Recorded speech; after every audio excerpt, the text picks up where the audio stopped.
Hi guys, you're welcome back to my channel. In today's video we're going to be learning how to make this beautiful traditional Nigerian traditional marriage cake from scratch. So if you want to learn how to make a marriage cake, please check out this video. This will guide you step by step on how to make it. I have a video on my channel where I showed how to bake a cake, and this is a low budget traditional marriage cake because I used just 1 kg of butter and flour to make this cake. So if you're on a budget and you want to know how to make a traditional marriage cake, please check out this video. I'll be putting it up here where you learn how to make easy traditional marriage cakes at a very low and affordable price. So the first step is to bake your cake, which I have several videos on my channel on how to bake a marriage cake from scratch. So after baking our cakes, look at how beautiful they are. I had to proceed to trim my cakes very well. Now for buttercream, you have to pay attention to your cakes when you trim it. I always say it on my videos. If you don't trim your cake very well, fondant is going to help you reveal all those loopholes and all those holes. Why most people's cake are not smooth when they apply their fondant is because they did not crumb coat it very well. The perfect way to crumb coat a cake is by using the crumbs of your cake to cover your cake. If you do it like that, you're not going to have holes sticking out when you cover with your fondant. For this particular square cake, I did not use the paneling method, I used the blanket method because for me it is also a very simple method. So if you want to learn how to use the blanket method, watch it thoroughly. I give a step-by-step guide. So here it's time for us to apply our fondant. Immediately you crumb coat your cake with your buttercream. I also have a video on how to make the best buttercream you can ever think about.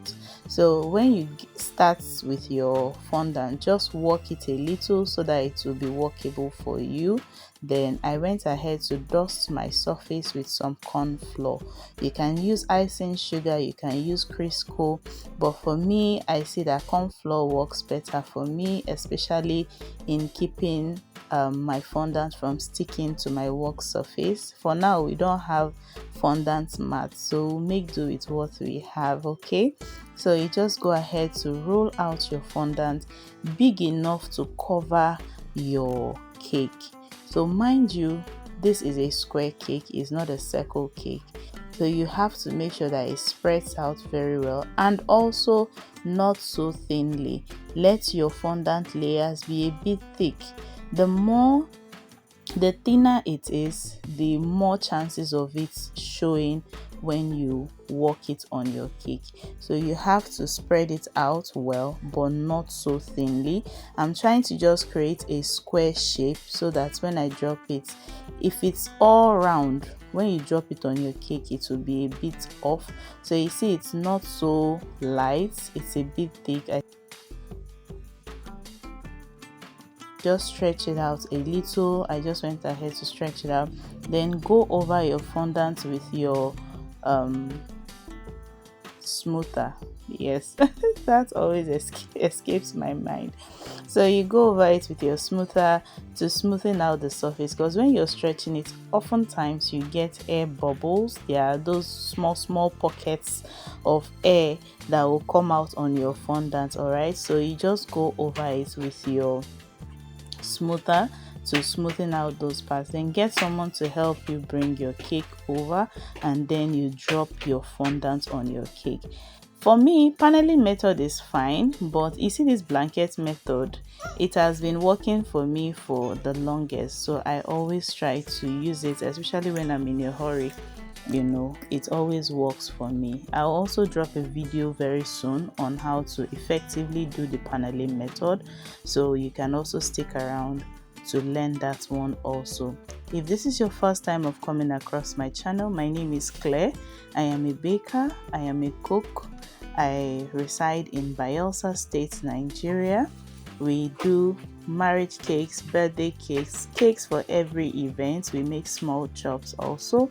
Anything that has to do with baking and pastries, and even cooking. We cook for events also. So please, you can contact us. Check out our Instagram channel. Check out our Facebook page also on Claire's Bakes and More. That's our channel. Then you can also send us a mail at clairesbakesandmore@gmail.com. All right, so here I just went ahead to smoothen the four sides. This is very important. You have to press it against the cake so that it will first of all lap before you go ahead to cut out the excesses. With this, you don't see your fondant dragging itself off your cake anymore because it has already stick to your cake. All right, so I kept my remaining fondant safe in a Ziploc bag so I can reuse it again, and I went ahead to create my sharp edges on my square cake. So it's very important you use two smoothers. I use two smoothers, so you press one against the other just to cut. Once you press it together, you will see that it will just naturally fall off. All right, so if you press the two fondants against themselves, it will just cut and give you a clean mark. So just cut out all the excesses to give it that visibly clear sharp edge. So you don't have to flip your cake to get sharp edge, especially with your square cakes. I hardly flip my square cakes to get that sharp edge. Just by doing it this method, it gives me extra sharp edges for my cakes.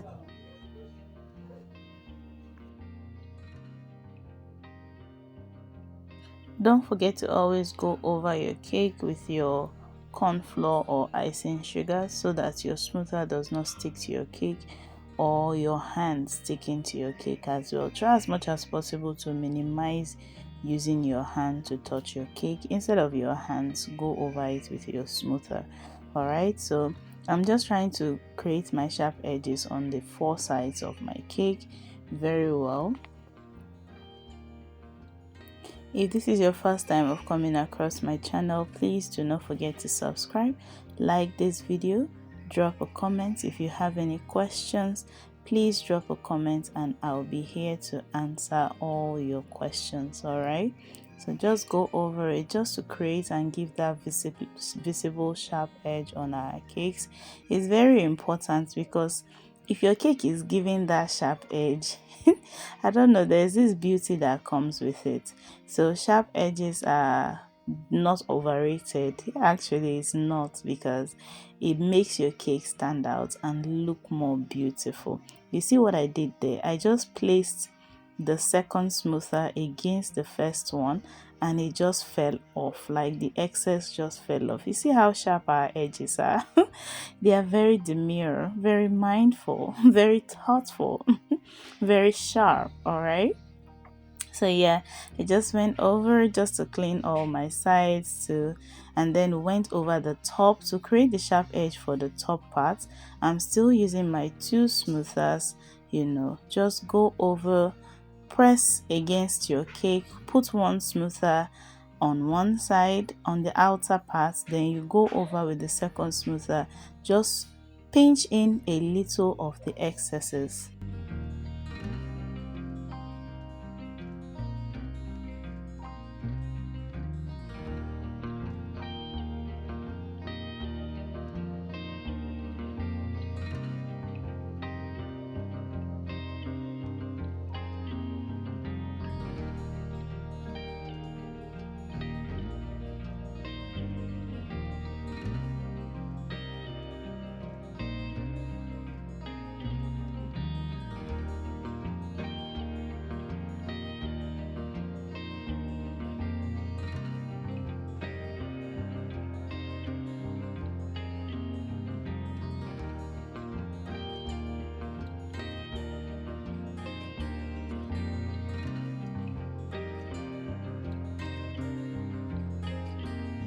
You can see our beautiful sharp edges coming out beautifully on our cake. So if you want to learn how to make this all-weather fondant that I used for this cake, you see this fondant, you can stretch it from north to east and it will not cut, I bet you.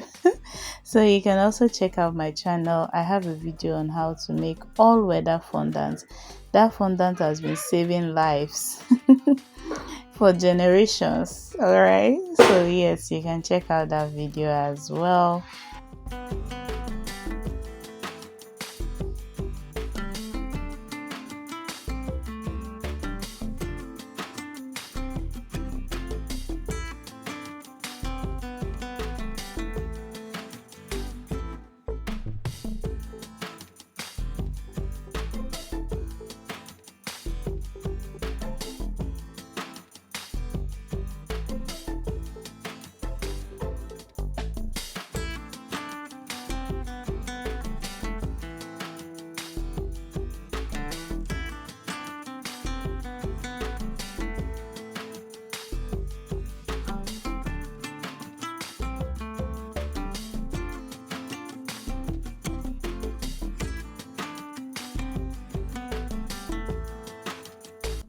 At this point, we were done with our sharp edges, so I just went ahead to dust off the corn flour from my cake and also to clean my work surface, and I proceeded to make the calabash.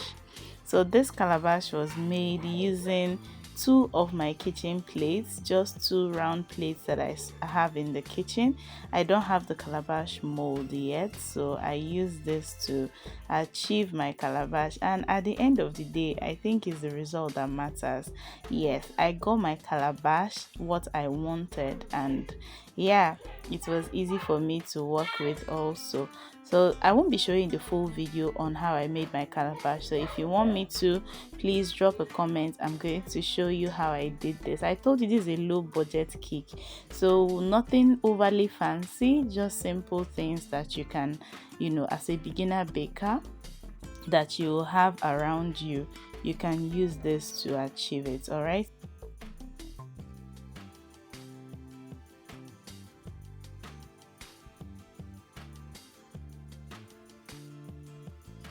So I went ahead to place all my molded designs on my cake. You can get this using a mold. There's this tiny bubble mold. You can check out Cake Shop, they have it. You can use any design that you feel is best for it. So I went ahead, I just applied water on the body of my cake before placing them so it will stick. You can also use edible glue, which is a combination of CMC and water. I think that's also good, so that for most people that are beginners, your water might actually drip and your design will get spoiled, but if you use your edible glue, it will definitely stick. So just to cut time, I placed everything and went ahead to place my red designs also. Sorry I cut that part, but it's just to mold it and apply. All right, and I went ahead to put in some gold balls on the body of the cake. If yours is not sticking, you can simply use water. Just touch the spaces with tiny water, not so much please. After applying water, then you can go ahead to put in your gold balls. Is in no particular order, I just added them. Yeah. So you can just go over it. Our cake is looking beautiful already. It's giving. Our cake is giving. So you just go ahead and place all your balls where they are supposed to be. And yeah, here we've already painted the borders of our cake. I used one other mold, but it wasn't giving that cuteness, so I used another one at the bottom part. Just place any design you want and then you go ahead to color. I used gold dust for this. A whole lot of gold was used. So I went ahead to place my edible glue so it can stick. I want to place my calabash on the cake so the glue will help it stick together on the body of the cake so that it doesn't move, because we'll be taking this cake to a different location so it does not fall apart. And this is a plate of orishirishi. So there's garden egg there, there's cola nuts, all right, and there's bitter cola. You can use any fruits, anything you're using. So I just went ahead to add some edible glue before I place my plate, for it to stick very well. And here are my beads. It's very easy to make. I'll be dropping a video shortly on how to make all these traditional beads as well, so I just went over it. Just place all my beads just to give it that design, and voila, it is so easy to make a marriage cake. It is not superly expensive. So this was achieved with just 1 kg butter, that's 4 margarine, and 1 kg of flour. So you can get this cake, very simple traditional marriage cake. And the total fondant I used to cover was 2.5 kg. I didn't finish it, some were still left, so let's say 2 kg icing sugar can cover this cake very well for you. And the pan I use is a size 10 square pan, and I also got my edible calabash from it also. So if you're on a budget, this video is very helpful, so check it out. Drop a comment, like this video, subscribe to my channel for more. Bye.